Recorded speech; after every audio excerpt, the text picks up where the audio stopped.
You see, if you have a well and a bucket inside the well, and the water is here, and you have a pulley, and you're here, you're holding it just so that it touches on the top, just so the water is right at the bottom. Right now, the tension in the wire is holding just the weight, so that means T equals to W. For instance, if this tension is 0.53, we can say that the weight is also 0.53. Now, in order to find out how much the tension in the wire would be if we submerge this bucket in the water, we're going to have to use another method. What we're going to do is first visualize how it would look under the water. Like the exact top of the bucket would align with the surface of the water.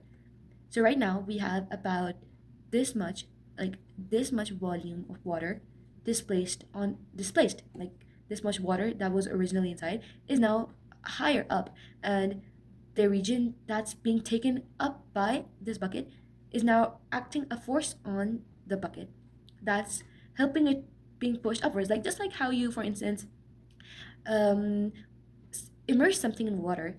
So you might have noticed that, since if for instance you're holding something underwater, okay, it's way less heavier than when it's out of the water.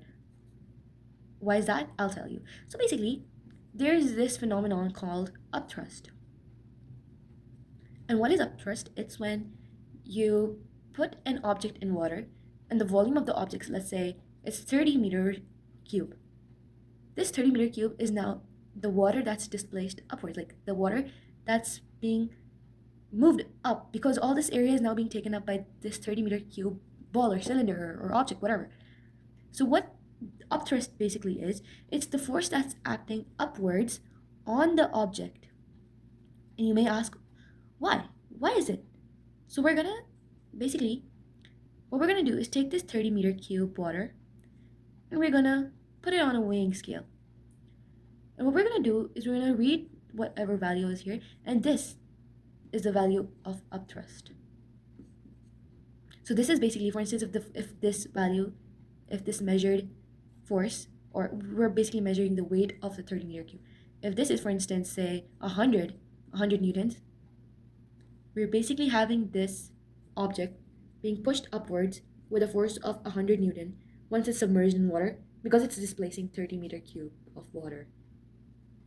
Same phenomenon. One new thing I learned that's, I believe, going to be a really important thing to keep in mind is that when this object is right, its top is rightly aligned with the surface of the water, we're going to notice how initially we had 0.53 newtons force in the wire. But now, when it was not immersed in water, but now since it's immersed in water, we're having a force of, say, 0.1. That's pushing it back up. So now the tension in the wire has reduced. Why? Because the water is pulling it up, is pushing it up. And now this guy has to apply less force in order to keep it right under the water.